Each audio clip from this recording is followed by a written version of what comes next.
Hey friends, welcome back to Fighting for Generations. Today we are talking about dreaming again, and we're so excited. Crystal, I'm just going to throw it over to you. When we brought up this topic about dreaming again, I know it's very personal to you. Yeah. So as we begin, where do you want to start? Okay, well, I think that just to kind of catch you and the audience up with like my story, like even over the last few years, when I was a teenager, I felt called into ministry, and that just looked like for me like working at a church. I didn't know what that would look like, but what does that even look like? And so I went to college. I was like one of the only girls hanging out in these pastoral ministry classes. And the reason I even picked that pathway is because I wanted to know all things about being in church ministry. I didn't feel like kids. I didn't feel students. I didn't feel like a specific area. I just wanted to know it all. So that was really why I went down that pathway. It wasn't like a look at me, I'm female and I can do this kind of thing. But so that even just kind of not seeing a lot of girls in that lane, I think I just started kind of being like, okay. And it kind of started slowly etching away at my just true like calling that I felt from the Lord. And so then, I got married and to an awesome man that is so supportive and sees ministry in me and will just bring that out in me so many ways. But we happened to be in a lot of churches that kind of just saw him as the person that does that, and I'm the helper. And so I didn't really at the time feel like that was wrong by any means, but I kept just kind of just being the helper. And so before I knew it, over several years, I just kind of stuffed what I felt like I was called to do. And then we start having kids. Yeah. And so I stuff even more. And then in the last 4 years, I just started feeling like, man, as a woman in ministry, where's my place? What does that even look like? Should I be quiet and more behind the scenes? And so in my realm of work too, I'm a creative director, so I do a lot of things dreaming about and supporting what others are doing, which is awesome. I love the job, but it also lended itself to hiding me, tucking me away. And I think I started sharing with you even a couple of years ago how I felt like God was stirring this thing in me, like, Crystal, I appreciate all you're doing for me and for the church and for my kingdom, but I've also called you to use your voice, not just hide in the background, be a servant leader only, like, kind of ride on the coattails of your husband in ministry, but like, I have called you, I have equipped you, I have given you a voice. And he kind of just, in a silly way, he showed me this picture of The Little Mermaid. Oh, I love when Ursula has the little Ariel's voice in her little shell necklace, and how she stole it to keep her down and to minimize her and to make her not really go forward in where she was going in her life. And the Lord just showed me that he wanted me to take that back, like that the enemy had, not even like overtly stolen my voice, but over many years, he had quieted me little by little and made me just feel like I wasn't that person. Yeah. And the Lord just started kind of shaking me out of it and was like, no, I want you to dream about this with me, because I have given you a voice and it's got something to say. Like, I want to speak through you. Yeah. So even like this podcast, like if no one ever listens to it, they will. I mean, but really, if no one listens to this ever, it feels like me saying, Jesus, I see this, I hear it, and I am going to lean in to using my voice for your kingdom, not be behind the scenes and just, only supporting others, but also opening my voice and using what God has taught me, and just telling people about it. Yeah. And that's all I can do. But as I'm starting to slowly say yes to the Lord in these areas, it's so interesting how, I this year I've told the Lord, when you bring things to me, I'm going to say yes, because I'm sick of just minimizing myself, Yeah. saying, a lot of imposter syndrome, like, well, I don't have what she has, or I don't have what they have, or they don't see that in me, so they're not asking me to do it. And it just was a mind game. Yeah. And I stopped dreaming about it. And the Lord was like, And so this year I was like, okay, Lord, whatever you bring my way, I'm going to pretend that you are going to bring stuff my way. So I've even been writing more and just jotting down my ideas and things for future projects, because I'm like, I don't know when, Lord, but I'm going to dream with you again about this. And maybe it's just between him and I. But maybe he might use it for one person. If it's for one, it's worth it all, So yeah, I think just dreaming again with the Lord has been so beautiful and fun. And even just doing this with you, I'm so grateful for the opportunity. And I hope that I have more yeses in my future.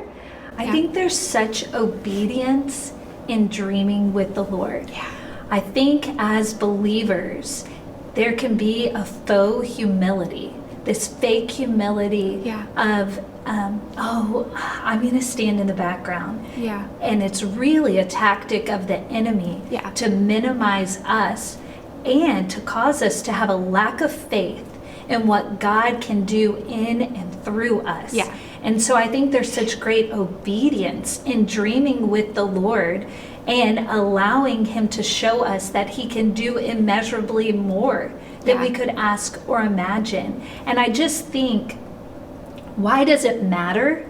Because think about all the people, and you may not feel this, but I feel this, that you will bless, are blessing by using your voice, and how many people would miss out on the wisdom that you have if you allowed the enemy to minimize you and not use the gift that God has given you. And so I just think for the women listening, why does it matter? Why do you need to dream with the Lord? Why do you need to be obedient in the things that he's called you to? Because there is someone else's faith, life on the line and on the other side of your obedience. Yeah. And we can feel like imposters. We can feel like phonies. Like, I don't have what it takes to do this that you're calling me to. And you know what? There could be a little bit of truth in that. Absolutely. We don't have what it takes. We don't. But with God, we do. Yeah. And in our weakness and just our little bit of offering that we do have, he could do so much more than we could ask or imagine. And so through your story, I hope it just encourages those listening, and it does encourage me to say, Lord, what have I put down that you have called me to? Or what am I just not even paying attention to what you might be calling me to? And I'm really grateful that I had spiritual leaders in my life growing up who said, what is God calling you to? That was even an idea in my mind that he could or would call me to something. And I want to encourage those listening that God has called you to something. And you need to begin asking him what that is, what it might look like, what he has wired you to do, what he has given you that you can give to others, and start dreaming with him. Because it's exciting, it's invigorating, there's fulfillment and purpose in it. But more than that, there is faith on the line for others. there's eternity on the line Yeah. for others. When you say yes to God, you are saying yes possibly to people behind you coming to know him and now having an eternity with Jesus because of your simple yes. Yeah. And if we could see that, maybe it would give us the courage that we need. You know, what would it look like if our marketplaces, our homes, like everywhere we were going, we were dreaming with the Lord? Like it doesn't have to be even seen. It can be unseen. Like it can be like, I'm dreaming with the Lord right now to have an incredible family unit that is healthy and vibrant and loving. Or it can be like, I'm going to take this creativity, Lord, that you're giving me, and I'm going to create this whatever and for your glory. And we never know, like you said, what is on the other side of our obedience. It could be someone's salvation. It could be their healing. It could be them being spurred on. I know when you came into my life, when I met you 5 years ago or 6, I was in that space of, I felt like a lot of my dreams were dead. And like, I didn't know if they were ever going to come back to life. And I saw you and I started hanging out with you and hearing how you dreamed with the Lord. And I remember it igniting something in me. Just you being you. Just you. And you're dreaming over there. But because you were dreaming with the Lord, it caused me to want to dream with the Lord. Awesome. It was so contagious. And, you know, our dreams can look so different. So could you help us kind of know, even through your story and what you're facing right now, what that even looks like for you to be dreaming with the Lord right now? Well, I think I've gone through different phases of dreaming, and it's healthy. The Lord has given me big dreams and vision for what he might have for me. He's called me to use my voice and all those things. But because I'm in a season of life with little kids and a husband who is really busy and those sort of things, I now struggle with not the dreaming side, but the contentment side and sitting in the present and being faithful in the present rather than getting wrapped up in just the dreaming. You see what I'm saying? And being obedient and present and faithful to say, this is what's in front of me now, to love my family well, to love my husband well, to keep a home that is peaceful and steady. And so because of that, I've had to learn to, in obedience, say, Lord, I will set it aside. This isn't disobedience to set it aside. This is obedience, that in this season of my life, instead of trying to chase that and force that, say, I'm going to dream about how I can live well in this season, how I can give my best to my family in this season, and not become discouraged or discontent, but to trust that dream is not over. It's just maybe not now, or it looks different. And so my season of life is more a place of trusting him.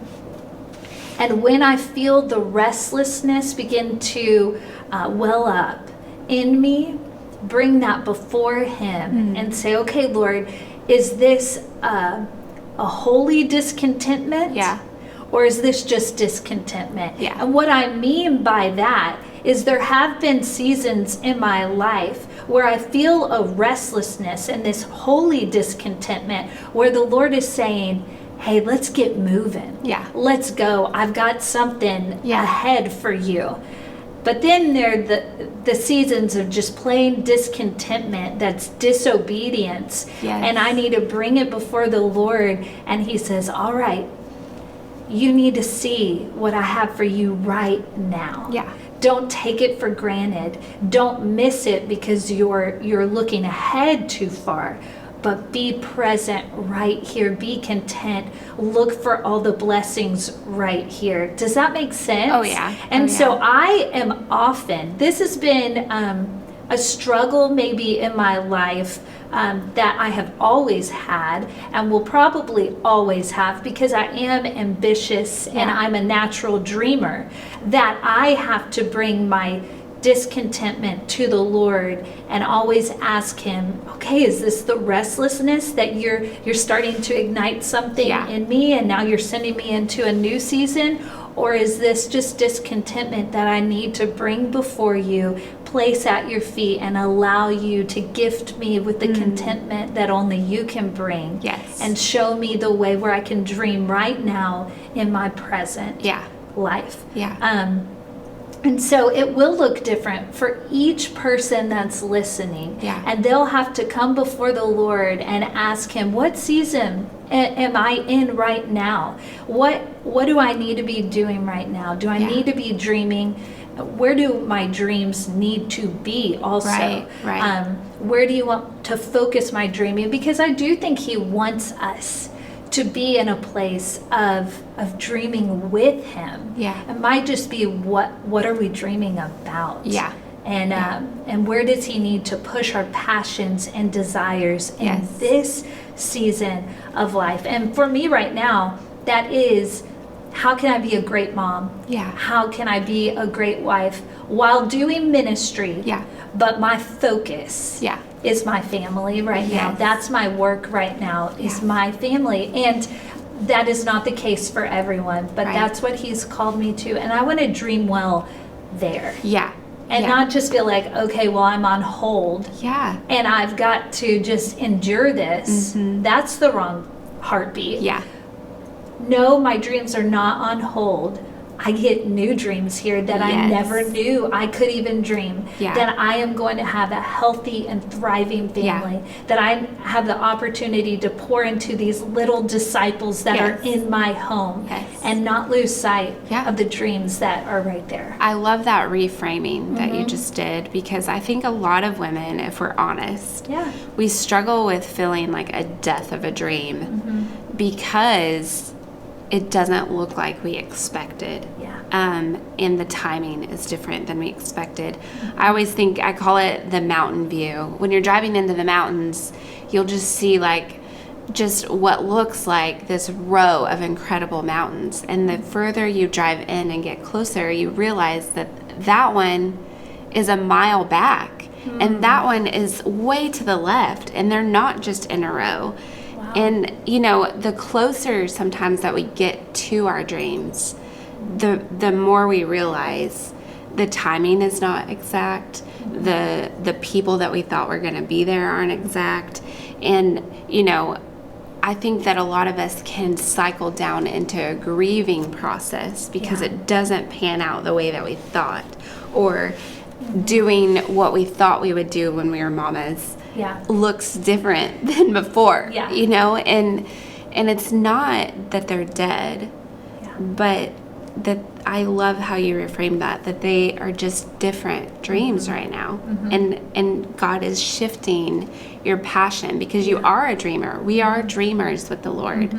And that could be, our dreaming can be put on a lot of things, like I want more, I need more. We can take that energy and put it out in places that it doesn't belong, but just trying to position that passion and that creativity with the Lord and position it in the right channel at the right season is amazing. And I think you're killing it, by the way. Thank you. And I love seeing how, if this is God minimizing and holding back a few things in this season so you can be more present as a mom, I can't imagine what it would be when he's like, all right, Trish, go for it. I mean, because you're writing, you are, you're traveling to speak, you're doing all sorts of things. You have your own podcast, and you're preaching, and you are doing so many things, but I see you also show up and be so present to your girls and your family. And I see you letting them both work together, even though it might not look exactly like is expected in your mind. But I see the Lord using you in great ways while you're being faithful to do what He's asking right now. I want to share something as we're talking about thank you for saying all that, by the way. Yeah. But as you're talking, the Lord was reminding me of just the way that He's worked in my life. He gave me this calling and this dream early in my life. Yeah. And kind of like Joseph, he came to his brothers and he's telling him all about his dreams. Yeah. And with some arrogance. Yeah. and just not maturity. Yeah. And the Lord took him through a lot. Yeah. To build the maturity and the substance he needed for the dream to come to fruition. And I've seen the Lord do that in my life. Yeah. And He gave me dreams, and He gave me, I believe, gifting and passion and a true relationship with Him and a love for Him that was so real. But I needed more substance. Yeah. I still do need more maturity. I need all of that. And so He gave me that dream as a gift to focus my direction. Yeah. And then He said, let's go on the journey to build you into the person, to live out that dream that I have for you. Yeah. And so I remember even reading the book Anonymous and it meaning so much to me. Yeah. Because I felt like, wait, Lord, I had all these dreams and now I feel hidden and anonymous. And in that book, she talks about an iceberg. And she says, with an iceberg, you see only 10%. Yeah. And the other 90% is hidden underneath. Yeah. And you need to build the 90%, the substance. Only 10% will be seen of your life, of the dreams you have. Do you have the substance? The 90% that no one else will ever see to make that 10% true and real and strong. Yeah. And so I believe that the Lord, over the last 20 years of my life of walking with Him and the many years ahead of me, before I even see, the dreams I have come to fruition, He's building the substance, the 90% that no one else will see. And so for the person listening, if they have dreams and they're wondering, Lord, when will any of these things ever happen? Maybe the Lord's building something in you. He's creating the substance. He's building you into the person who can even hold and carry that dream. Because dreams can crush you if you don't have the character to sustain them. And I think also our dreams can become idolatry if we aren't keeping them just with open hands before the Lord and also saying, you matter more than any dream that I might have. And I trust you more and I follow you more than anything else out there that I could dream about. Does that make sense? And so I think that the Lord had to do some work in me to even say, are you desiring the dream or me more? Oh, that is so good. Are you building the substance? Are you willing to walk the journey? To even get to where I can take you. And I'm so grateful because I don't want to be someone crushed by my dream. No. I don't want to be someone who doesn't have the character. Even if I might be competent in something, I want to have the character to carry the calling. Absolutely. You know what I'm saying? Yeah, the word hiddenness. Like, no one really taught us that. Like, go dream, go, be passionate, live in your life, all these things that, and we just think, oh yeah, I remember like telling someone when I was in college, like, I'm going to be the next Joyce Meyer. And the Lord was like, oh, that's cute. We're going to just hide you for a while. In His kindness, He did. And I am no Joyce Meyer. Well, but the thing is that I wouldn't trade the hiddenness for anything, because that's where I found him. Yeah. And I think there's a tension in dreaming, like you said, like we don't want to be so wrapped up in the dream that it becomes an idol, and we don't want to be so self-deprecating that becomes the idol. Yeah. We want to live in that tension of, God, I want to be who you created me to be, and I want to dream with you, but I don't have a lot to offer, and I'm going to let you breathe on what I have and make it something great. And that something great can be a lot of hiddenness, because he is just chipping away and creating us in his image and making us more and more like himself. So when we go and do, we're not a reflection of Tricia, we're not a reflection of Crystal, we're a reflection of him. Amen. And that's some work he's got to do. He's still doing it. He's still doing it for sure. I do think it's important for every person who's listening to think, which way do they lean? Are they more of a dreamer, or do they tend to think they can't do much? They tend to bury themselves. And whichever way they lean, maybe ask the Lord to bring them closer to him, closer to the middle. And because I know even though by nature I tend to dream and I'm ambitious, I've gone through seasons where I do lay some of it down too much. And I even remember, I haven't told many people this, but one day I was in one of those seasons of just feeling very, very much almost in a drought. And low, and just like I had laid a lot of my dreams down and just thought they were over and done with, and that's not a healthy place to be at all. And so it seems so silly, but I was in the car with my husband and we were listening to the Greatest Showman playlist and the song A Million Dreams came on. It's a great song. And I started just weeping because I realized I wasn't dreaming anymore. And I wasn't living with passion. I wasn't living with this trust that the Lord could use me wherever he had me.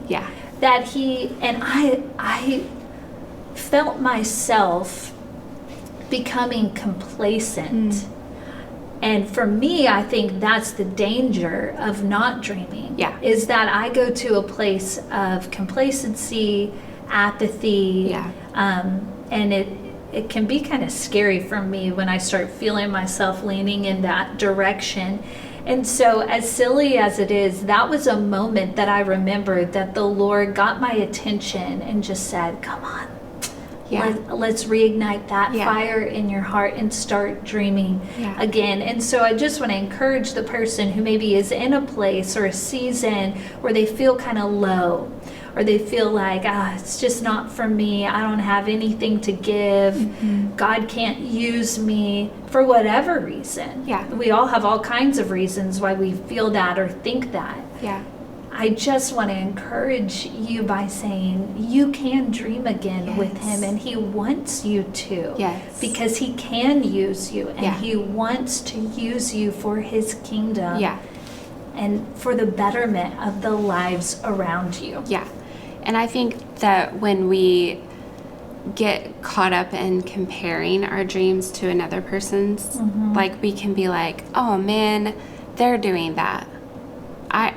Never mind. And just because someone else is doing something similar doesn't mean that you aren't bringing something unique and special to whatever you're feeling. That's right. There are a ton of people doing what we're all doing. I mean, we're not that much different. We have different takes and but the thing is that you, me, our listener, there's no one else that has our unique giftedness on the face of the planet. We're all so individual. He created us with things in mind, and he put giftings and how we think about things and how we dream with him is so unique that we are needed. And it's so sad when we sit on that and not let him dream through us, because maybe, just maybe, that is what the world needs, us alive and dreaming with him. And that doesn't have to look a certain way. I mean, it can be as simple as we're dreaming for healthy marriages. We're dreaming to be awesome moms. We're dreaming to have incredible friendships. We're dreaming to be great employees at our workplaces, or great students, whatever it is. We're dreaming with God and having passion in our current season, and letting him just make us come alive, and not be just walking through life, as like just dead. I think that's a big part of it, is dreaming helps you come to life. And I think there are a lot of women who are just going through the motions of life, and I want to see them come alive. And as you were just talking about, what is it that we can dream about? It can be simple dreams.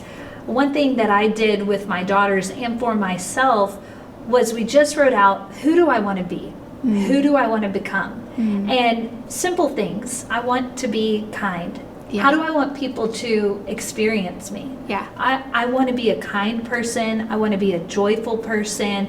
I want to be, and we listed off all the things we want to be and who we want to become. And now we have a vision.